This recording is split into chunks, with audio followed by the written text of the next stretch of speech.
नमस्कार मित्रांनो, परत एकदा आपलं स्वागत आहे स्टेप अप अकॅडमी कंबाईन गट ब आणि गट क पूर्व परीक्षा 2026 अंतिम वेळ 15 दिवस 15 टेस्ट बॅच नंबर 1 त्यामधील टेस्ट नंबर 11चं आपण संपूर्ण गणित आणि बुद्धिमत्तेचं विश्लेषण करणार आहोत. कसा होता पेपर ओव्हरऑल आपण बघूया, सगळे प्रश्न व्यवस्थित सॉल्व्ह करूया आणि मग शेवटी आपण बघूया की पेपर कसा होता, इझी होता, मॉडरेट होता का डिफिकल्ट होता. चला वेळ न दवडता आपण लगेच सुरुवात करूया. पहिला प्रश्न काय म्हणतोय बघा, एका वर्तुळाकार दंडगोलाचे घनफळ, एका वर्तुळाकार दंडगोलाचे घनफळ म्हणजे काय, सिलेंडर आहे. ओके, अशा एका शंकूच्या घनफळा एवढे आहे, म्हणजे याचं जेवढं घनफळ आहे म्हणजे तेवढंच घनफळ आपल्या शंकूचं सुद्धा आहे. ज्याची उंची 108 सेंटीमीटर आहे, दिलेलं लगेच आपण मांडत जाऊ, काय टेन्शन नाही. 108 सेंटीमीटर ची हाईट असते ना आपली, याला म्हणतात राईट अँगल सर्क्युलर कोन, म्हणजे हाईट 108 आणि तळाचा व्यास 30 सेंटीमीटर आहे. म्हणजे जर समजा याचा व्यास 30 सेंटीमीटर असेल तर याची रेडियस ही काय असणार आहे, म्हणजे त्रिज्या ही असणार आहे 15 सेंटीमीटर. फक्त मी काय चेंज एवढा मोठा चेंज केला नाही, व्यास दिले त्याचं फक्त आपण रेडियस म्हणजे त्रिज्यामध्ये कन्वर्ट केलं. दंडगोलाची उंची 9 सेंटीमीटर आहे, याची सुद्धा उंची आपल्याला दिलेली आहे, काय h बरोबर 9 सेंटीमीटर दिलेला आहे. तर त्याच्या तळाचा व्यास किती, म्हणजे याचा व्यास विचारला आता, म्हणजे डायमीटर. ओके, आपण काय करू, याची त्रिज्या काढून त्याला डबल करू, म्हणजे याचं घनफळ आणि याचं घनफळ दोघांचं समान आहे. आपल्याला फॉर्म्युला माहित पाहिजे. समजा घनफळ कशाचं, दंडगोलाचं, हे किती असतं मित्रांनो, पाय आर स्क्वेअर एच असतं. त्याच पद्धतीनं ह्या शंकूचं घनफळ किती असतं, शंकूचं घनफळ असतं 1/3 पाय आर स्क्वेअर एच. ओके, आता हे समान करून घेऊ आपण. समान समान आहे म्हटल्यावर पाय आर स्क्वेअर एच, याला कॅपिटल आर गृहीत धरू आपण, म्हणजे स्मॉल आर लिहिता येतं आपल्याला. एच बरोबर 1/3 पाय आर स्क्वेअर एच, पायला पाय कट होईल. आता आर आपल्याला काढायचा आहे बघा यातला, हा, कारण की आपल्याला त्याचं व्यास काढायचं, म्हणजे आपण हे त्रिज्या काढू. आर स्क्वेअर आहे तसं ठेवू. एच किती आहे, एच दिले 9 सेंटीमीटर. 1/3 याचा आर किती आहे, आपण काढलेला आहे 15, 15चा वर्ग, आणि याची उंची दिली का, हो सर 108 सेंटीमीटर दिलेली आहे. बघा सगळं दिलेलं आहे, सगळं गिवन आहे, फक्त आपल्याला एक फॅक्टर जो काढायचा तो अननोन आहे. मग आपण काय करू, त्याला इकडे ठेवून बाकी सगळं तिकडे पाठवून देऊ. चला, आर चा वर्ग बरोबर किती झालं, हे 9 खालती येईल, म्हणजे 15चा वर्ग गुणिले 108 भागिले 3 आणि हे 9 आहे. चला भाग कशाने जाते, 9 1 9, 9 1 9, 9 2 18, 3 1 3, 3 4 12, म्हणजे आलं 15चा वर्ग गुणिले हे 4 उरलं. 4 म्हणजे कशाचा वर्ग असतो, 2 चा वर्ग. दोन्ही बाजूस आपण वर्गमूळ घेऊ. मग वर्गमूळ घेतल्यानंतर काय होतं, हा आर राहतो, याचं 15चा वर्ग, वर्गमूळ घेतलं की 15 राहतं, गुणिले 2 चा वर्ग, वर्गमूळ घेतलं की 2 राहते, हे वर्ग वर्ग निघून जाते, 15 दुनी 30. आपलं उत्तर 30 आहे का, नाही का, कारण की आपल्याला त्रिज्या व्यास विचारलाय, आपण त्रिज्या काढली. मग व्यास म्हणजे काय असतो, व्यास सर असते की नाही, व्याजच झालं ते. व्यास म्हणजे काय असतं सर, हे त्रिज्येची दुप्पट असते सर. मग 2 गुणिले 30, व्यास किती झाला आपला, तळाचा 60 सेंटीमीटर. ऑप्शन क्रमांक 2 बघा, 60 सेंटीमीटर उत्तर आहे, म्हणजे हा जो डी आहे तो 60 सेंटीमीटर आलेला आहे. ओके, तुम्हाला याच्यामध्ये दोघांच्या घनफळाचे सूत्र माहिती पाहिजे होते आणि ते समान मांडलेत आणि फक्त कॅल्क्युलेशन करायचे, बाकी काय करायचं नव्हतं. फक्त तुम्हाला त्याचे सूत्र माहिती पाहिजे होते, फॉर्म्युले माहिती पाहिजे होते. कशाचं, व्हॉल्यूम ऑफ सिलेंडर आणि व्हॉल्यूम ऑफ कोन. घनफळ कशाचं, या लंबवर्तुळाकार दंडगोलाचं आणि ह्याचं कोनचं. ओके, शंकूचं. समजलं असेल, जायचं पुढे. चला मित्रांनो पुढे जाऊया. बघा हा प्रश्न भाग कसा सोडवायचा, एकदम क्वालिटी प्रश्न आहे आणि इंटरेस्टिंग सुद्धा प्रश्न आहे. एक क्षितिज समांतर पातळीवर उभा असलेला एक मनोरा त्याच्या तळापासून 160 मीटर अंतरावर असलेल्या एका बिंदूपाशी विशिष्ट कोन अंतरित करतो. ठीक आहे सर, पहिल्यांदा तुम्ही म्हणताय तसं करूया. एक मनोरा आहे, तो 160 मीटर वरती एका बिंदूपाशी काय करतो, एक विशिष्ट कोन करतो. सर हा विशिष्ट कोन केला याने थीटा, आणि हा जो आहे की नाही हा मनोरा आहे, याची हाईट समजा h आपण गृहीत धरू, मनोरा. त्या मनोरेच्या दिशेने 110 मीटर पुढे गेल्यास, म्हणजे याच्या समजा हे टोटल की नाही, हे टोटल 160 आहे, मला माहित आहे 160 मीटर. ह्या मनोऱ्याच्या आपल्याला काय करायचं, दिशेने गेल्यानंतर किती दिशेने जायचंय, 100 मीटर. समजा हे 100 मीटर इथपर्यंत आलं, हे 100 मीटर आलो, तर तो मनोरा पूर्वीपेक्षा दुप्पट कोन अंतरित करतो. परत एकदा कोन अंतरित करतो तो, पण पहिल्यांदा थीटा आपण गृहीत धरलाय, त्याच्यापेक्षा दुप्पट करतो, म्हणजे 2 थीटा आलं. तर त्या मनोऱ्याची उंची किती असेल बघा. कसं करणार, पहिल्यांदा आपण ह्या त्रिकोणांना नाव देऊ, ए बी सी आणि डी. बघा आपल्याला काय करायचंय, आपल्याला हेच 100 असेल, सीडी 100 असेल आणि टोटल 160 असेल, तर मित्रांनो बीसी किती आला, बीसी 160 मधून 100 वजा केला की हे 60 आला, बरोबर. आता काय करू आपण, मला जर याची लेंथ, याची लांबी जर मला मिळाली, तर मी पायथागोरस थेरम वापरून हा ए बी काढू शकतो, जो की हाईट आहे मनोऱ्याची, तीच मनोऱ्याची उंची आहे.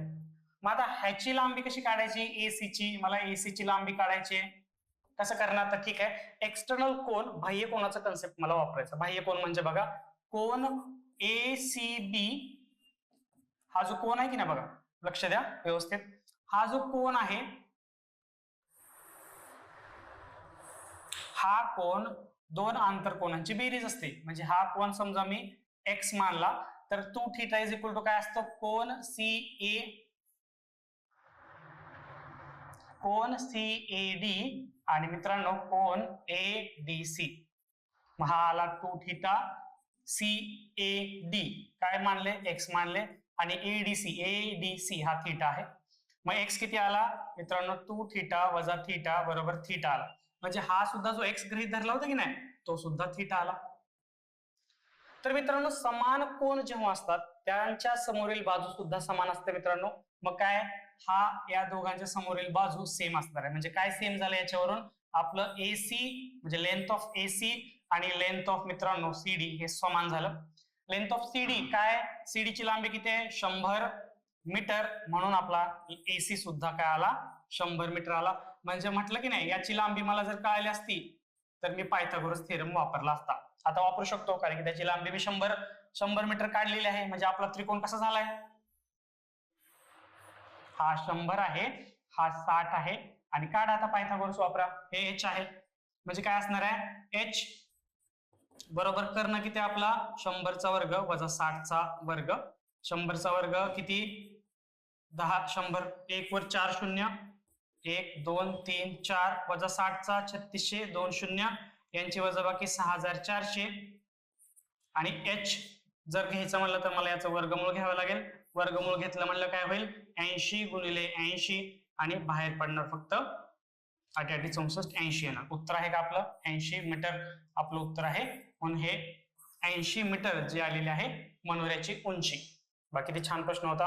आपल्याला बाह्य कोन कन्सेप्ट माहिती पाहिजे होता, पायथागोरस माहिती पाहिजे होता, आणि हे जे शाब्दिक उदाहरण दिले त्याचं व्हिज्युअलायझेशन करून आपल्याला एक त्रिकोण काढायचा होता. 100 मीटर आपण पुढे जातोय मनोऱ्याच्या दिशेने, तेव्हा हे 60 उरतंय, आणि परत आपण बाह्य कोनाचा कन्सेप्ट वापरला, 2 थीटा बरोबर थीटा थीटा.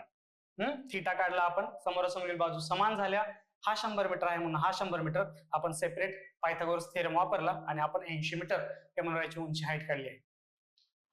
आय होप तुम्हाला प्रश्न जमला असेल. जमला नसेल तर मित्रांनो हा सुद्धा कन्सेप्ट, हा सुद्धा एक टाईप आपण लक्षात घेऊया. समजा आपल्या मनोऱ्याची हाईट वगैरे असा टॉपिक जर विचारला, आउट ऑफ द बॉक्स वगैरे असं काय असू नये, तेव्हा आपण हा सुद्धा आपण गृहीत धरूया की अशा प्रकारचे प्रश्न येऊ शकतात. ओके, लक्ष द्या, आणि हे लक्षात सुद्धा ठेवा, असा प्रश्न आला तर कशा प्रकारे सोडवायचा. जायचं पुढे, चला पुढे जाऊया. ए आणि बी यांनी अनुक्रमे 1,85,000 आणि 2,25,000 रक्कम गुंतवणूक एक व्यवसाय सुरू केला. ठीक आहे, ए आणि बी यांनी किती रक्कम गुंतवले, ए ने गुंतवले 1,85,000 रुपये, बी ने गुंतवले 2,25,000 रुपये. व्यवसाय सुरू केला. त्यांना झालेल्या नफा मध्ये बी चा वाटा हा 9,000 आहे. बी ला वाटा किती झाला, 9,000. आपण एक कन्सेप्ट प्रत्येक वेळेस लक्षात ठेवतोय, जेवढी गुंतवणूक जास्त तेवढा नफा जास्त. ओके, जे की दोघांचा गुंतवणुकीचा काळ हा समान असेल तर. काय आता बघा, 3 शून्यला 3 शून्य कट जाते, आपण यांचा रेशो काढतोय. मग उरलं काय, 185 सेपरेट काढूया खाली. 185 भागिले 225. 5 ने भाग देऊया. 5 त्रिक 15, 5 7 35, 5 चौक 20, 5 5 25. म्हणजे यांचा दोघांचा रेशो आहे तो 37 45 असा आलेला आहे.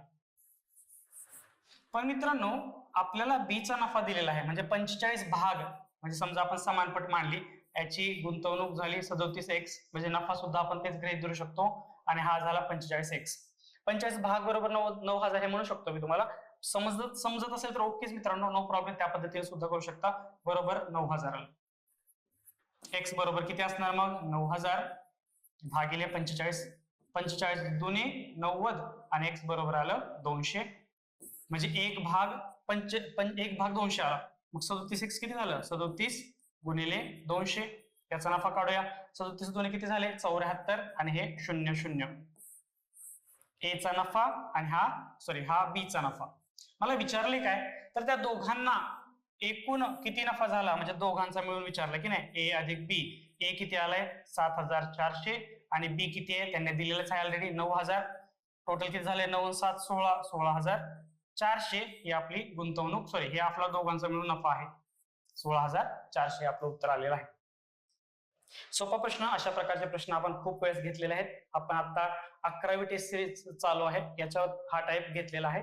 हा प्रश्न तुम्हाला आलाच पाहिजे मित्रांनो. सोपा प्रश्न घेतलेला आहे, याच्यामध्ये कुठलं ट्विस्ट वगैरे नाही. जे दिलंय ते मांडणी करायची आणि त्याच्या पद्धतीनं सोडवणूक करायची. जायचं पुढे. चला पुढचा प्रश्न घेऊ. बघा 8 क्रमवार समसंख्यांची सरासरी दिली आहे 93 असेल बघा. 1 2 3 4 5 6 7 8 क्रमवार समसंख्यांची सरासरी 93 म्हणजे बघा सरासरी म्हणजे काय असतं, ज्याला कमी असतं त्याला द्यायचं, ज्याच्याकडे जास्त आहे त्याच्याकडे घ्यायचं आणि सगळ्यांना समान वाटप करायचे. म्हणजे जर 93 सरासरी असेल तर मित्रांनो ही मध्यभागी कुठेतरी संख्या आली असेल बघा. 1 2 3 4 1 2 3 4 म्हणजे इथं कुठेतरी 93 संख्या असेल. जर ही 93 संख्या असेल तर मित्रांनो ही 92 गृहीत धरा आणि ही 94, कारण की समसंख्यांचं बघतोय. मग 94 96 98 आणि 100 आपल्याला विचारले सर्वात मोठी संख्या. उत्तराला आपलं 100, ऑप्शन क्रमांक 1. ओके, लॉजिकली म्हणजे शॉर्ट ट्रिकनी. पण जर खरंच त्या समीकरणामध्ये मांडायचं झालं तर काय असतं, प्रत्येक नैसर्गिक क्रमवार समसंख्यामध्ये फरक 2चा असतो. मग समजा जर मी गृहीत धरली पहिली संख्या x, मग x अधिक 2 x अधिक 4 x अधिक 6 x अधिक 8 x अधिक 10 आणि किती झाले 1 2 3 4 5 6 x अधिक 12 आणि x अधिक 14. 2 बेजून 4 बेसिक 6 बेचूक 8 बेपंच 10 बेसिक 12 बेसिक 14 ह्या 8 संख्या यांची बेरीज भागिले 8 बरोबर सरासरी दिली 93. मग 8 इकडे घ्या. 8 त्रिक 24 2 8 9 72 2 74 आणि यांची बेरीज किती असणार आहे 8x आणि हे पूर्ण बेरीज किती आहे 2 4 6 12 8 20 30 40 50 56 आणि हे समीकरण सोडवा तुम्हाला x मिळेल. x ची किंमत ठेवा, x 14 करा आणि तुम्हाला उत्तर 100च येणार मित्रांनो. ओके, आपण समीकरणामार्फत हे सुद्धा करू शकतो आणि असं सुद्धा करू शकतो, नो प्रॉब्लेम. सोपा प्रश्न होता. 4 नंबर प्रश्न. आपण जाऊया पुढे. चला मित्रांनो, प्रश्न क्रमांक 5 बघा. हा वेगळा प्रश्न घेतलेला आहे. आपण दिलेल्या आकृतीमधील गडद रंगीत क्षेत्रफळ किती झालं, म्हणजे हे जे रंगीत क्षेत्रफळ आहे ना ते हे याला a मानूया आणि याला b मानू, म्हणजे हे रंगीत. मग आता याला म्हणायचं वर्तुळ पाकळीचं क्षेत्रफळ. याचं जर समजा पूर्ण वर्तुळ असेल आणि त्याचा एखादा भाग त्याचं मला क्षेत्रफळ विचारलं असेल तर त्याचा फॉर्म्युला काय असतं मित्रांनो बघा. आपण म्हणूया वर्तुळ पाकळीचे क्षेत्रफळ. संपूर्ण वर्तुळाचे क्षेत्रफळ असते पाय आर स्क्वेअर, जे की आर म्हणजे त्याची त्रिज्या. पण इथं काय करायचं थीटा भागिले 360 करायचं. थीटा म्हणजे त्याचे किती डिग्री आहे ते दिलेलं असतं, म्हणजे किती अंशाचा कोन त्या पाकळीने बनवलेला आहे ते दिलेलं असतं. त्याच्यावरून आपल्याला ते त्या भागाचं मिळतं. मग काय म्हणतो पाय म्हणजे काय 22/7 किंमत ठेवा. आर म्हणजे काय जो की दिलेला आहे 4 सेंटीमीटर, म्हणजे 4 गुणिले 4 गुणिले थीटा. आता हे थीटा म्हणजे ह्या वर्तुळ पाकळीनं म्हणजे या जो भाग दिलेला आहे त्यांनी वर्तुळाशी केलेला कोन कितीचा आहे 120 डिग्रीचा. 120 भागिले 360. 360 म्हणजे संपूर्ण वर्तुळाचा कोन किती असतो 360. त्याच्यापैकी किती 120, म्हणून ते थीटा भागिले 360 असतं. म्हणजे 12×36. ओके, आता काय झालं 22. आता हे 7 आहे की नाही आणि हे 3, आपण 22/21 करू आणि हे 4×16 करू. आता बघा अप्रॉक्सिमेशन पद्धतीने काय येते, 22/21 म्हणजे काय असणार आहे, 1 पॉईंट समथिंग काहीतरी असणार आहे, जवळपास संख्या. 22 आणि 21 मध्ये 1चा फरक आहे, असं काय फरक पडणार आहे. आणि गुणिले 16 म्हणजे जवळपास 16 गुणिले 1 16च उत्तर जवळपास येऊ शकतं, पॉईंट समथिंग काय असेल ते. तर उत्तर आले 16.75, ऑप्शन क्रमांक 3. तुम्ही करू शकता, नो प्रॉब्लेम.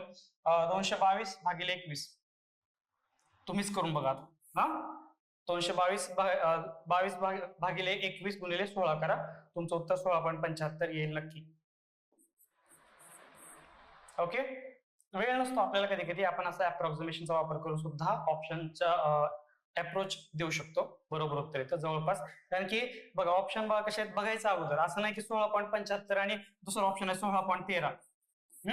अशा ऑप्शनच्या वेळेस हे नाही वापरायचं. ऑप्शन कसे पाहिजेत, 16, समजा इथं आले 18, 25, 8, याच्यामध्ये डिफरन्स 2चा आहे, पण त्याच्यामध्ये 7चा फरक आहे, असे लांब लांब थोडा फरक असेल तर आपल्याला हे पद्धत वापरता येते. ओके, समजलंय, समजायलाच पाहिजे मित्रांनो. चला पुढचा प्रश्न जाऊ. प्रश्न क्रमांक 6 हा सुद्धा खूप छान प्रश्न होता मित्रांनो, आय होप तुम्हाला आला असेल. काय म्हटले की a भागिले 1 वजा a अधिक b भागिले 1 वजा b अधिक c भागिले 1 वजा c बरोबर 1. तर मला काय काढायचंय, 1/1 वजा a 1/1 वजा b अधिक 1/1 वजा c ची किंमत काढायची. मला कशी काढायची बघा, याच्यामध्ये काय करायचं, याच्यामध्ये लेफ्ट हँड साइडला म्हणजे डाव्या बाजूला 3 ऍड करा, उजव्या बाजूला 3 ऍड करा. का करायचं ते सुद्धा सांगतो मी. a 1 वजा a अधिक b 1 वजा b अधिक c 1 वजा c अधिक 3 केलं की नाही, मग इकडे 3 ऍड केलंय, मिसळले, म्हणजे आपल्याला उजव्या बाजूला पण बॅलन्स करावं लागेल, 3 करावं लागेल, आणि 1 आणि 3 किती होते मग 4. आता हे 3 म्हणजे काय असतंय, प्रत्येकाला 1 वाटून देऊ. a अधिक 1 b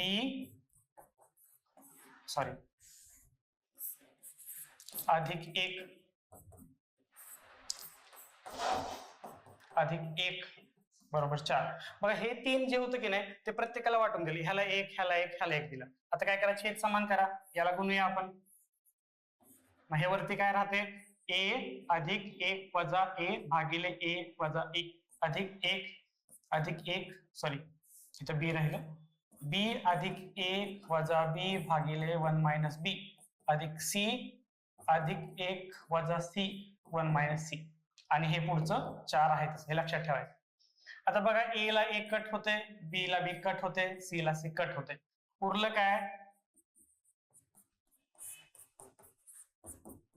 आता काय जर दिसते की नाही आपल्याला जे काढायचं त्याच्या पद्धतीने, आपल्याला विचारलंय 1/1 वजा a अधिक 1/1 वजा b अधिक 1/1 वजा c बरोबर किती, तर उत्तर आहे 4. ऑप्शन क्रमांक 4 हे उत्तर आहे 4. अशा पद्धतीने हे करायचं. तुम्ही कशा पद्धतीने केलं तुम्हालाच माहिती, हे पद्धत अशा पद्धतीने 4 उत्तर काढायचं होतं. ओके, आय होप तुम्हाला आला असेल. चला पुढचा प्रश्न घेऊ. आता हा तर येतो मित्र, हा आपला कॉमन प्रश्न असतो. एका शेतात गायी आणि कोंबड्या आहेत. गायी त्याला x मानतो, कोंबड्या, हा मिक्सचर अँड एलिगेशन सुद्धा याने सोडवता येतो प्रश्न. x आणि y त्यांची डोकी मोजली म्हणजे x एकच डोकं असणार आहे, याला पण गायीला एकच डोकं असणार आहे, कोंबड्याला सुद्धा एकच डोकं असणार आहे. मग दोघांची बेरीज केली 180. पाय मोजले, आता गायीला किती पाय आहेत, 4 पाय आहेत, कोंबड्यांना किती आहेत, leg piece, chicken leg piece किती असतात, 2 असतात सर, 2 20 420. चला आता हे 2 समीकरण आपण सोडवायचं आणि उत्तर काढायचं, सिंपल. आता ह्यात काय करू, 2 कॉमन काढून 2 त्याला तिकडे देऊन टाकू. 2x अधिक y 420 भागिले 2. कळालं, ह्यातनं 2 कॉमन काढला आणि पलीकडे पाठवून दिलं. मग 420 ला 2 ने भाग दिला तर काय होते 210. आता x अधिक y 180. आता काय करू, या समीकरणातून हे समीकरण वजा करू, x वजा अधिक y बरोबर 180 आहे की नाही. मग वजाबाकी करायचं मला चिन्ह बदलतं, ह्याचं अधिकचं वजा होतं, अधिकचं वजा आणि अधिकचं वजा, अधिक वजा कॅन्सल, 2x मधून x गेले, x उरले आणि 210 मधून 180 गेले. 30 उरली. मला विचारले काय? मला शेतातल्या गायींची संख्या विचारली, जे की आपण x गृहीत धरलं होतं आणि तेच आपण काढलेलं आहे. म्हणून आपलं उत्तर आहे 30. ऑप्शन क्रमांक 4 30. जमला असेल हा प्रश्न. ओके, चला पुढचा प्रश्न घेऊया आपण. आता बघा, हा कन्सेप्ट मी सांगितलेला आहे बोटचा वगैरे. आपण काय करायचं, आपण चार घटक लक्षात ठेवायचे. काय फॉर्म्युलेच पाठ करून टाकून आपण. काय असतं बघा, याच्यामध्ये एसबी असतं, याला म्हणतात speed of boat. Speed of boat in still boat. इंग्लिशमध्ये, मराठीमध्ये सांगतो. स्पीड म्हणजे एसबी म्हणजे स्पीड ऑफ बोट. समजा शांत पाणी आहे, त्यातला बोटीचा वेग म्हणजे स्पीड ऑफ बोट आहे. एससी याला म्हणतात speed of current. Speed of current. Speed of current म्हणजे काय? प्रवाहाचा वेग. ओके.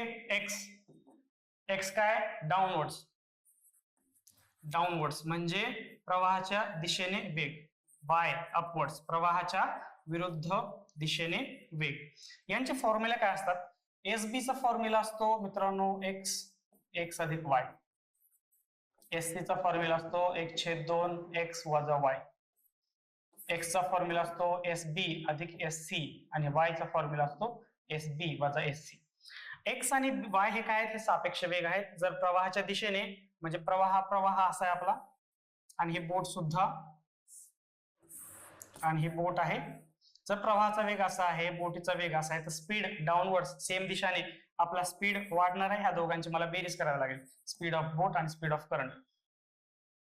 मग एका वेळेस काय होतं, स्पीड ऑफ बोट खाली आहे, स्पीड ऑफ करंट उलट आहे, म्हणजे अपवर्ड जायचं, किंवा स्पीड ऑफ करंट प्रवाहाचा वेग असाच आहे आणि अपवर्ड जायचं बोटला विरुद्ध दिशेने, तर त्यामुळे त्यांची वजाबाकी करायची.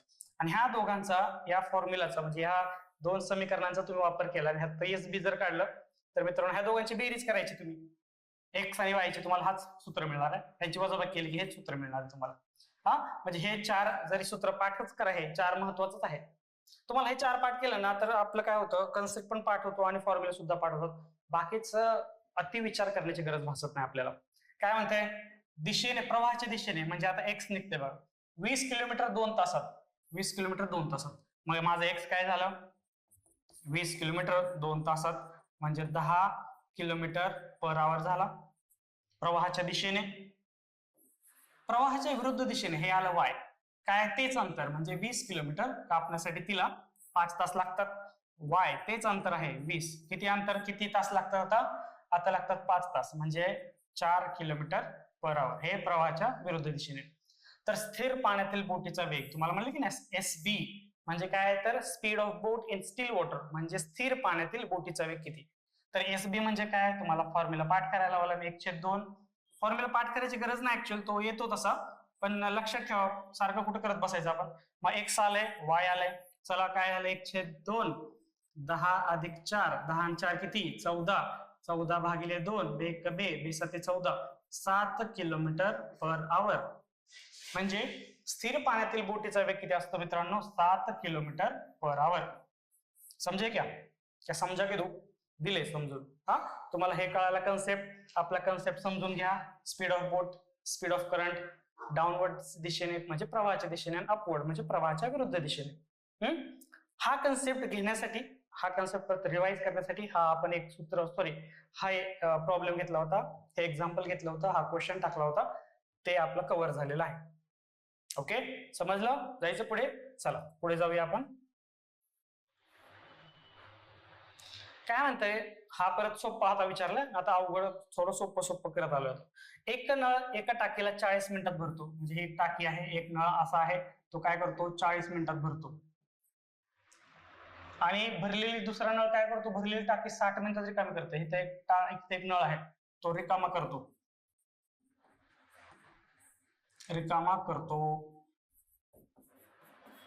हा बी असेल आणि हा ए असेल, जो की भरतो.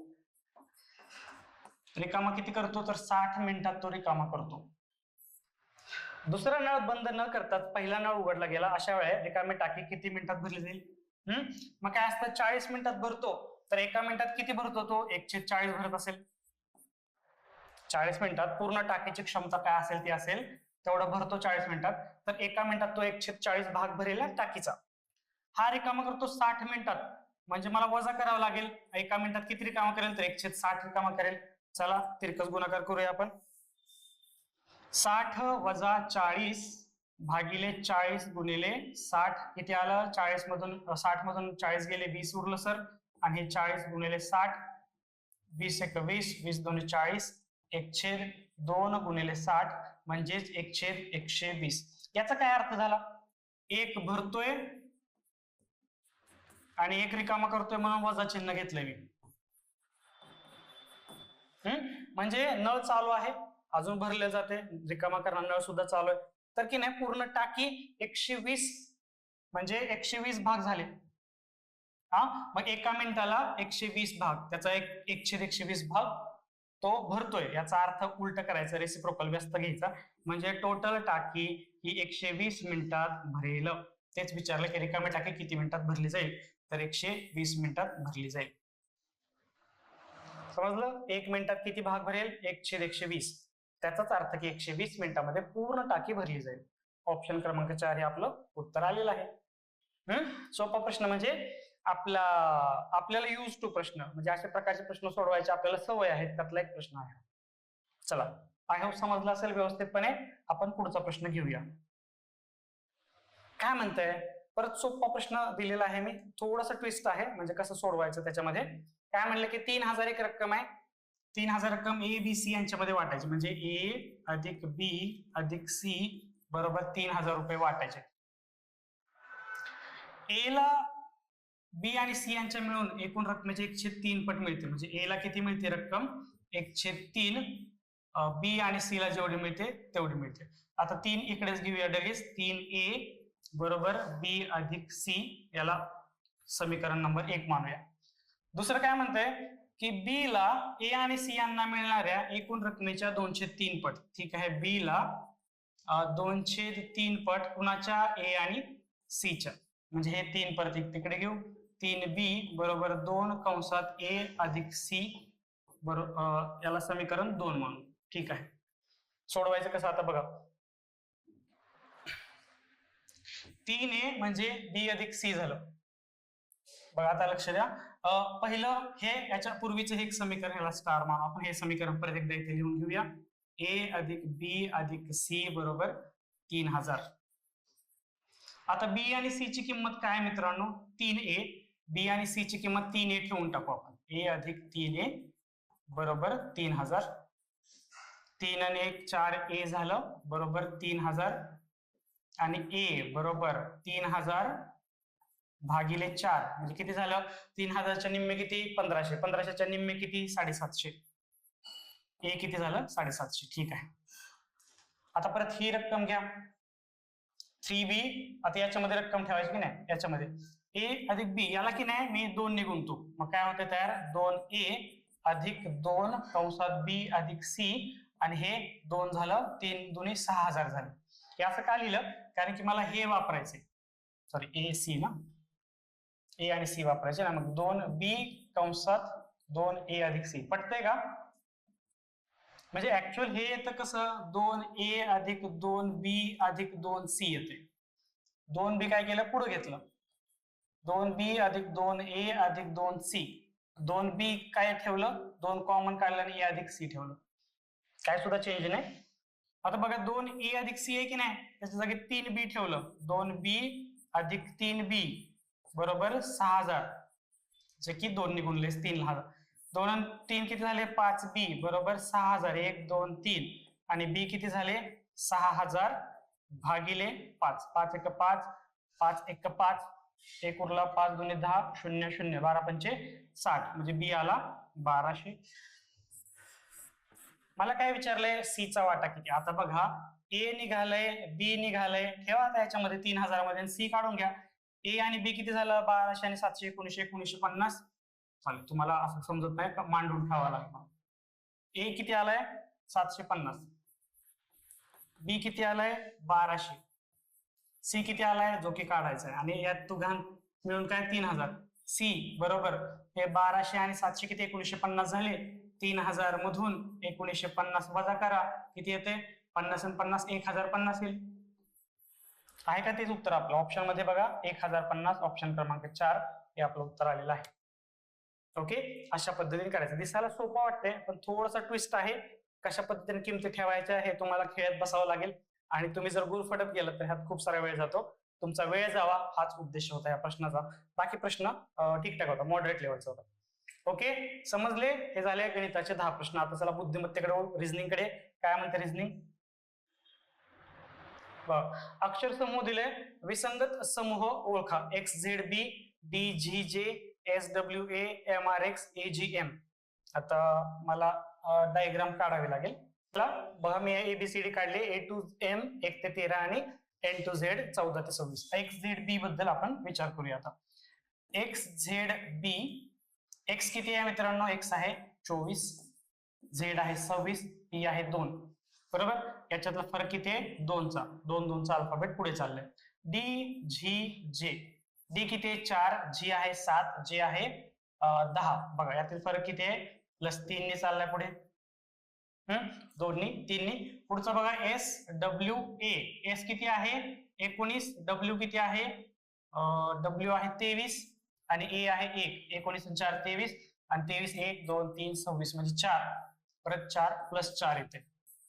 आता हे 2 आहे, हे 3 आहे, हे 4 आहे. पुढचं काय पाहिजे? 5 पाहिजे होतं. एम किती आहे? 13, आर किती आहे? 18, एक्स किती आहे? 24.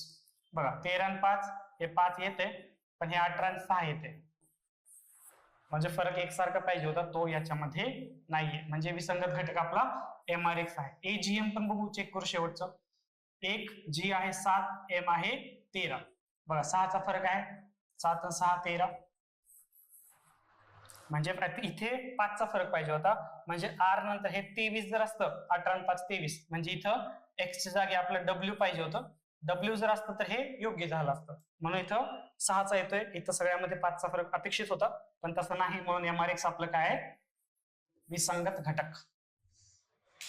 ओके, 1 2 3 सॉरी 2 3 4 5 6, तर इथं 5 नसून 5 6 मिक्स दिले, म्हणून हा विसंगत घटक आहे. आय होप समजलं असेल. आपण पुढे जाऊया. प्रश्नचिन्हाच्या जागी, प्रश्नचिन्हाच्या जागी काय म्हटलंय? प्रश्नचिन्हाच्या जागी क्रमाने येणारी संख्या होती. 101,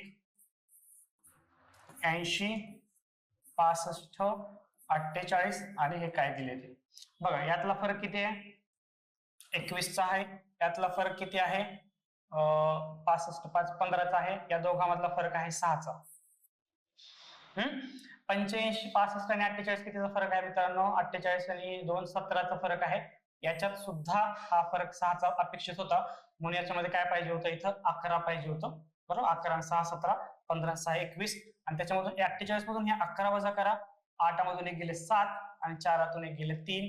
इथं 37 हे ऑप्शन पाहिजे. 37 हे अंक पाहिजे, शब्द संख्या पाहिजे होती, त्याच्यामुळे हे लॉजिक लागतं. समजलं? आणि ह्याच प्रकारचं लॉजिक आपण इथं ठेवलेलं आहे. त्याच प्रकारचं तुम्ही लॉजिक लावलं तर आपलं उत्तर येते 37. काय केलं? याच्यात 15 आणि 21 मधला फरक 6 आहे, 17 आणि 11 मधला फरक 6 असाच यायला पाहिजे, म्हणून इथं संख्या किती येते? तर येते 37. 48 वजा 11 37 येते. 17 आणि 6चा फरक 11 ठेवला, 48 वजा 11 37 केलं. ओके, समजलं? प्रश्न क्रमांक 12वा 37 उत्तर येते. चला पुढे जाऊया. चला स्विम, हा सुद्धा सोपा प्रश्न आहे, फक्त दिसायला एकदम भरमसाठ अवघड दिले. तुम्ही काय लॉजिक लावताय? खूप सोपं होतं याच्यामध्ये. काय म्हणते? स्विम आहे की नाही, स्विम शब्द, त्याला काय म्हणलं? 1 2 3 4.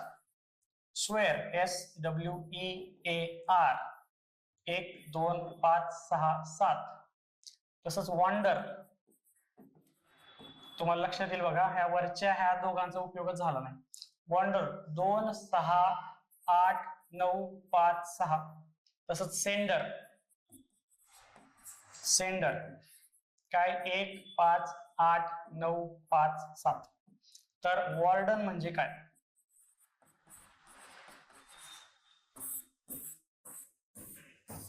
आता बघा, तुम्ही जर पाहिलं तर आपल्याला ई ला 5 दिले, म्हणून इथं सुद्धा ई ला 5 आहे, इथं सुद्धा ई ला 5 आहे. आर ला 7, इथं सुद्धा 7. डी ला 9, इथं सुद्धा 9. एन ला 8, एन ला 8. परत ई परत एकदा 5. एस ला 1, एस ला 1, डब्ल्यू ला 2, डब्ल्यू ला 2, परत ए ला 6, ए ला 6. म्हणजे जे शब्द दिलेत आणि ज्या अंक दिलेत ते त्यांना ठेवायचे आपल्याला. आपण असं विचार करायचा नाही की ते अल्फाबेटिकली नंबरिंग असेल, तसं नाहीये. म्हणून तर हे आपल्याला पहिल्यांदा दिले, तुम्ही चेक करा हे बरोबर आहे का, त्याच्यानुसार परत खालती वापरा. आता आपल्याला की नाही या बॉन्डर जो शब्द दिलाय त्याच्यावरती सगळं प्रूव्ह होते बघा. डब्ल्यू म्हणजे हे 2, ए म्हणजे 6, आर म्हणजे 7, डी म्हणजे 9, ई म्हणजे 5 आणि एन म्हणजे 8. फक्त हे जे दिले आपल्याला 1, 2 आणि हे 3 किंवा हे सुद्धा 4, हे तुम्हाला प्रूव्ह करायला म्हणजे व्हेरीफाय करायला की नंबरिंग बरोबर आहे का, आणि त्या पद्धतीने हे नंबर द्यायचे. 2 6 7 9 5 8, 2 6 7 9 5 8, ऑप्शन क्रमांक 3. ओके, सोपा प्रश्न. थोडा भटकलात तुम्ही की वेगळं लॉजिक कुठलं लावायला प्रयत्न केलात तर तुम्हाला गणत आहे हा प्रश्न. म्हणून आपण जे लॉजिक दिले तेच व्हेरीफाय करायचे आणि आपण उत्तर काढायचं. सोपा प्रश्न होता, नो प्रॉब्लेम. चला पुढे जाऊया. सर्व शिक्षक कलाकार आहेत. सर्व शिक्षक कलाकार आहेत. सगळे शिक्षक कलाकारच असतात नाही का? सर्व शिक्षक कलाकार आहेत.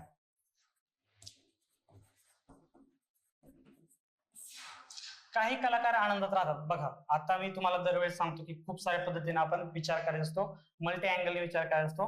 हा आहे आनंदी लोकांचा समूह. म्हणजे काही कलाकार आनंदात राहतात. सर असं सुद्धा होऊ शकतं, पण मी असं सुद्धा लिहू शकतो. त्याच्यामध्ये काही कलाकार येतातच आनंदी. अजून कुठलं लॉजिक येतं? अजून एक लॉजिक येतं बघा, असं इथं सुद्धा सगळे शिक्षक मी घेतो आणि त्याच्यामध्ये सुद्धा काही शिक्षक काही कलाकार आनंदी असतात, हे सुद्धा याच्यावर प्रूव्ह होतं. 3 प्रकारे एकच वाक्य. सर्व शिक्षक आनंदात राहतात. आता बघा सर्व शिक्षक आनंदात राहतात म्हणजे सर हे लॉजिक जर गृहीत धरलं तर सर्व शिक्षक आनंदात राहू शकत नाही. सर्व शिक्षक आनंदात राहतात ह्या लॉजिकने. पण मित्रांनो कसं आहे, आपल्याला असं वाक्य असं अनुमान शोधायचं की 100% बरोबर आहे. त्याला अशा पॉसिबिलिटी, व्हेरियस पॉसिबिलिटीज म्हणजे वेगवेगळं नसायला पाहिजे, म्हणजे वेगळा अर्थ आला नाही पाहिजे त्याच्यामध्ये. म्हणजे हा असा अर्थ निघते, असा अर्थ निघते असं नाही आला पाहिजे. मग हे काय होतंय, चुकीचं ठरतंय का, तर हे असं सुद्धा असू शकतं, असं सुद्धा असू शकतं, हे अशा पद्धतीने सुद्धा असू शकतं. आनंदात राहणारे सर्व लोक कलाकार आहेत. सर्व लोक कलाकार आहेत का आनंदात राहणारे? नाही. काही कलाकार आनंदित राहतात, सर्व नाही. म्हणून हे सुद्धा चुकते. म्हणून क आणि ड हे दोन्ही असत्य येतात. ऑप्शन क्रमांक 2 बघा, क आणि ड दोन्ही असत्य, हे आपलं उत्तर आहे. मग म्हणून तुम्ही असा विचार करायचा की बाबा खूप साऱ्या पद्धतीने येऊ शकते का बघायचं, आणि खूप साऱ्या पद्धतीपैकी एक दिले तर ते योग्य नसतं, कारण की त्यात खूप साऱ्या पॉसिबिलिटीज असतात. अशा प्रकारच्या पॉसिबिलिटी असू पण शकतात, नसू पण शकतात, असा विचार करायचा. शुअर नाही. जे शुअर येतं त्याला कुठलीच पॉसिबिलिटी येत नाही. 100% सत्य येतं त्यालाच सत्य मानायचं. याच्यामध्ये दिसतंय म्हणून सत्य मानायचं असं नाही. असे अँगल सुद्धा असू शकतात. आपण प्रत्येक वेळेस त्याच मुद्द्यावरती खूप सारा भर दिलाय, किंवा खूप सारे कसं काय अँगल असू शकतात तुम्हाला सांगण्याचा प्रयत्न सुद्धा केलाय, ते लक्षात ठेवायचंय. आणि वेन डायग्रामचा तर प्रश्न हा आपला हातचा प्रश्न असतो मित्रांनो, हा अजिबात चुकायचा नाही आपल्याला. हे आपण घरी घेऊनच जायचे. म्हणजे हा जर प्रश्न चुकायला लागले तर मित्रांनो आपल्या काहीतरी जे आपलं प्रिपरेशन आहे त्याच्यामध्ये काहीतरी गडबड आहे असं लक्षात ठेवायचं. कारण की हे जे मार्क्स असतात ते आपल्याला आलेच पाहिजे, नो एक्सक्यूज, आले पाहिजेत म्हणजे आले पाहिजे. ओके, चला पुढचा प्रश्न घेऊया. प्रदीप, अशोक, सुधीर, दीपक कॅरम खेळतात. कॅरम असा असतो. सोपा प्रश्न आहे, लक्ष द्या. प्रदीप आणि सुधीर एकमेकांची भिडू पाहिजे. समजा भिडू म्हणजे काय असतात, ते एकमेकांसमोर बसतात. सुधीरच्या डावीकडे अशोक बसला. हा सुधीर इथं बसला कॅरम खेळायला. याच्या डावीकडे कोण बसलाय? अशोक बसलाय. आणि दीपकचे तोंड पूर्वेकडे आहे. उरला कोण? आता उरला दीपकच आहे. उरला दीपकच आहे मित्रांनो. सॉरी असं नाही दीपक, उरला दीपक. उरला दीपक तो याला इथे ठेवूया. पण याचं तोंड तर काय झालं, याचं तोंड पश्चिमेला झालं. याला पूर्वेकडे करायचं. काय करायचं, ह्याला तुम्ही असा पसरवा, म्हणजे गोल फिरवा. त्याला आपला कॅरम बोर्ड गोल फिरवा, किंवा मित्रांनो गोलच फिरवा, तो सोपं जाईल. म्हणजे दीपकला इथं आणा. दीपकला इथं आणल्यावर काय झालं, दीपकचं तोंड कुठे झालं? दीपकचं तोंड पूर्वेकडे झालं. पूर्व, पश्चिम, उत्तर, दक्षिण. ह्याला आस्था सरकवलाय ना, मग दीपकच्या बाजूला कोण झाला? प्रदीप. प्रदीपच्या पुढे झाला अशोक, आणि अशोकच्या पुढे झाला सुधीर. बरोबर. म्हणजे याला फक्त असं सर्कल आहे, म्हणजे कॅरम बोर्ड आपला त्या प्लेयर सहित त्याला असा फिरवलाय. मग असा फिरवलाय म्हणल्यावर हे लई पोरं म्हणजे हे जे प्रदीप, अशोक, सुधीर आहेत हे सुद्धा सरकले. दीपकचं आपल्याला तोंड पूर्वेकडे ठेवायचंय, त्या पद्धतीने आपण रचना केली. ही रचना असेल. उच्चारले काय? दीपकचे तोंड पूर्वेला असेल. हा सर, आता बोर्ड आता आम्ही फिरवलाय, दीपकला व्यवस्थित बसवलाय, त्याचं तोंड पूर्वेकडेच केलंय. तर उत्तरेला कोणाचं तोंड आहे? उत्तरेला तोंड बघा कोणाचं आहे, याचं प्रदीपचं आहे उत्तरेला तोंड, हे उत्तर दिशा. सुधीरचं तोंड दक्षिणेला आहे आणि अशोकचं तोंड पश्चिमेला आहे. तर उत्तर आहे प्रदीप. प्रदीपचं तोंड उत्तरेला आहे याच्यामध्ये कॅरम खेळताना. ओके. फक्त एका गोष्टीवर दीपकचं तोंड पूर्वेला करायचंय, त्याच्यावरती सगळे फिरवले आणि त्यातला प्रदीपचा तोंड उत्तरेकडे आहे हे मला कळालं. ऑप्शन क्रमांक 2 हे उत्तर आहे. ओके. सोपा प्रश्न होता. जाऊया पुढे. चला. 1:30 वाजल्यापासून सोपे प्रश्न परत. 1:30 वाजल्यापासून त्याच दिवशी सायंकाळी 7:30 वाजेपर्यंत, समजा 1:30 वाजले घड्याळामध्ये,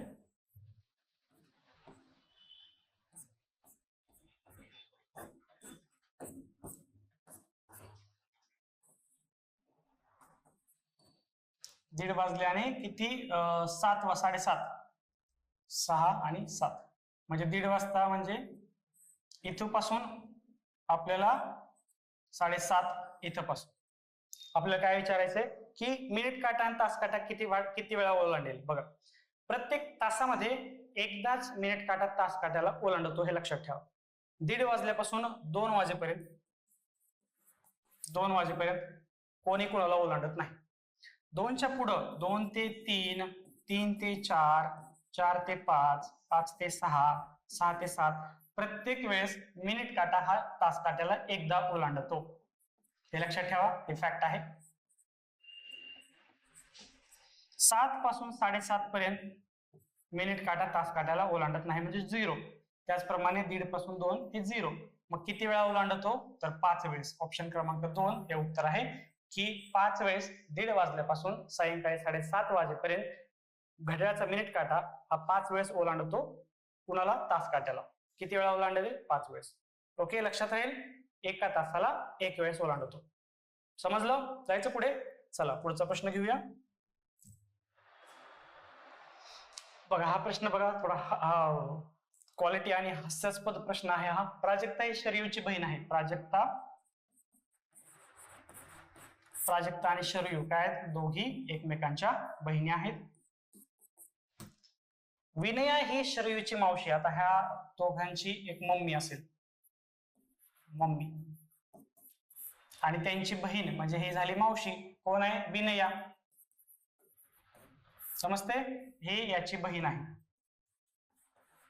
म्हणजे ह्या शरयू आणि प्राजक्ताची मावशी. प्राजक्ताचे काका, आता काका म्हणायचे, समजा मम्मी आहे म्हणलं पप्पा सुद्धा आले, आणि पप्पाचे एक भाऊ आहेत, म्हणजे ह्या प्राजक्ता शरयूचे हे काय लागतील? काका लागतील. प्राजक्ता शरयूचे प्राजक्ताचे काका हे शरयूच्या आत्याचे कोण? आता पप्पांना एक बहीण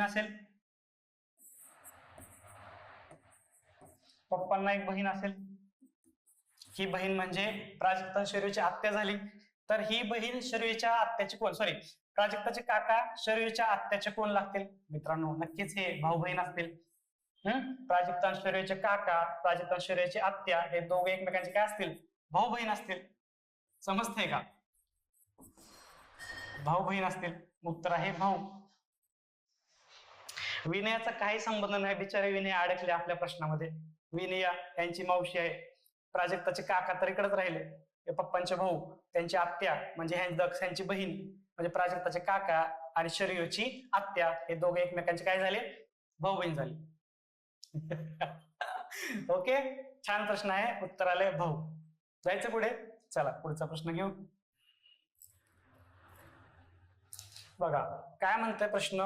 प्रश्नचिन्ह जागी काहीतरी लिहा आणि उत्तर सोडवा. काहीतरी लिहा म्हणजे सर आम्हाला डोकं लावतो जरा. काय म्हणले? 5 गुणिले 15 करायचं. काय येते सर? 5 गुणिले 15, 15 5 75. त्याच्यामध्येच हे 15 वजा करायचं सर. किती झालं? 75 वजा 5 60 झालं. सर तुम्ही हे लॉजिक वापरलंय, पण खरं आहे का? आपण तिसऱ्या केसला बघू. 35, 7 गुणिले 35, 7 गुणिले 35 किती झालं? 5 7 5 35, हातचा आला 3, 7 21 आणि 3 24 वजा, परत 35च वजा करायचं सर. मग ती 245 मधून 35 वजा केलं 210 येते बघा. आलं ते पण 60 पण आलं, 210 पण आलं. सेम लॉजिक आपण वापरूया सेकंडला. काय करायचं, समजा ह्याला x मानतो, 6 गुणिले x, त्याच्यातूनच x वजा करायचे, हीच संख्या वजा करणार ना आपण, आणि येते 120. मग 6x वजा x किती झालं, 5x बरोबर 120, आणि x बरोबर 120 भागिले 5, 5 1 5, 5 2 10, 5 24, x ची किंमत आली 24. आले का उत्तर 24, ऑप्शन क्रमांक 4 24 आलं.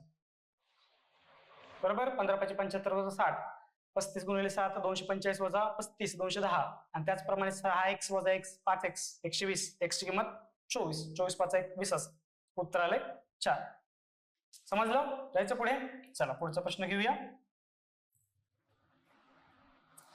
सोपा प्रश्न, दिशादर्शनचा बोनस प्रश्न म्हणतो मी ह्याला. हे असेच दिलेत, असेच वाटलेत तुम्हाला. हा, एक माणूस आहे, तो 30 मीटर दक्षिणेला गेला, उजवीकडे वळण घेतलं. उजवीकडे कसं वळणार ते बघा, हा हात आहे, हा डावा हात आहे, हा उजवा हात आहे. उजवीकडे वळाला, किती गेला, 30 मीटर वर गेला. डावीकडे वळला, परत डावीकडे वळायचे, मग इकडं असं बघा, हात बघा, उजवीकडे डावीकडे वळायचे, 20 मीटर गेला. पुन्हा डावीकडे वळला, 30 मीटर, परत इकडे आला, ह्या बरोबर इथं आला 30 मीटर वर, आणि मूळ जागेपासून किती अंतर आहे, हे 20 झालं. मूळ जागापासून हे 30 आहे आणि हे 20 झालं. का तर इकडलं समोरचं 20 आहे, आणि हे 30 आणि 20 टोटल मिळून किती झालं, 50. 50 मीटर आहे का उत्तर, आहे ऑप्शन क्रमांक 4 50. बोनस प्रश्न ले लो. हा तर चुकलात का, हा तरी चुकू नका. हा, एवढं सोपं चुकायचं नाही, अजिबात नाही, पाप लागते. चला पुढचा प्रश्न घेऊ. एका पार्टीत 12 लोक एकत्र आले. पार्टी चालू आहे मस्तपैकी, 12 लोक एकत्र आले, धूमधाम चालू आहे मस्त. प्रत्येकाने काय केलंय, शेक हँड केलंय. प्रत्येकाला एकदा हस्तांदोलन केले, हँडशेक. कोणते 2 व्यक्ती हस्तांदोलन एकदाच होईल, बरोबर सर. आणि तर एकूण हस्तांदोलन संख्या किती बघा. पहिल्यांदा कन्सेप्ट लक्षात घेऊ आपण. समजा 4 व्यक्ती आहेत,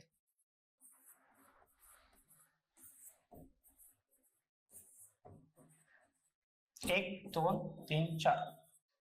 आता बघा, हा पहिला व्यक्ती प्रत्येकाला हँडशेक करतोय. मग किती हँडशेक झाले, हा याने याला हँडशेक केलं, याने याला हँडशेक केलं, याने याला हँडशेक केलं. किती झाले हँडशेक, 3 झाले सर. आता दुसरा व्यक्ती आला, त्याने काय केलं, ह्यानी आता प्रत्येकाला हँडशेक करायचं, याने याला हँडशेक केलं, करेल का, नाही, कारण की ह्या दोघांचं हँडशेक करून झालेला आहे. तो परत काय म्हणते, हस्तांदोलन एकदाच होईल, हे एकदा झालेलं आहे, ह्याला स्किप केलं त्यांनी. मग त्यांनी काय केलं, याला एक हँडशेक केलं आणि याला हँडशेक केलं, किती उरले 2. आता तिसरा व्यक्ती आला, तिसऱ्या व्यक्तीने ह्याचं हँडशेक झालेलं आहे बघा, हे प्लस ह्याचं सुद्धा हँडशेक झालेलं आहे. मग उरला फक्त हा, याला फक्त हँडशेक केलं 1, आणि चौथ्याचं तर सगळ्यांसोबत हँडशेक झाले, त्याच्या उरलेच ना हँडशेक. मग टोटल हँडशेक किती झाले, 3 आणि 2 5 आणि 1 6. म्हणजे काय झालं, जर व्यक्ती 4 असतील तर मित्रांनो हँडशेक किती झाले, n समजा 4 आले आपलं, तर हँडशेक झाले n-1 भागिले 2. मग चला 4 किंमत ठेवा, 4 गुणिले 3 भागिले 2, बे 2 4, 2 गुणिले 3 बरोबर 6. फॉर्म्युला तयार कसा झाला सर बघा.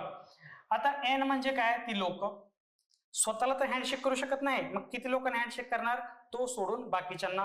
म्हणजे मी स्वतः आणि उरलेले बाकी लोक, माझं मी वगळून.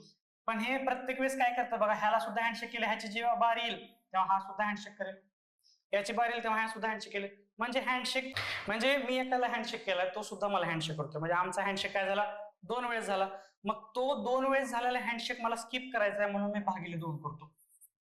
म्हणजे हा फॉर्म्युला कसा डेव्हलप झाला हे सांगण्यासाठी हा सगळा केस स्टडी तुम्हाला सांगितला. ओके, आता किती लोक येऊ द्या, हा फॉर्म्युला विसरायचा नाही हँडशेक बद्दल. किती लोक आहेत, 12 सर, म्हणजे n बरोबर 12 आलं माझं. 12 गुणिले 12 वजा 1 भागिले 2, 12 गुणिले 11 भागिले 2, बे सख्ख 12, 11 गुणिले 6, 11 सख्खी 66 हँडशेक होतील. ऑप्शन क्रमांक 3 66 हँडशेक होतील. समजलं, विसरायचं नाही.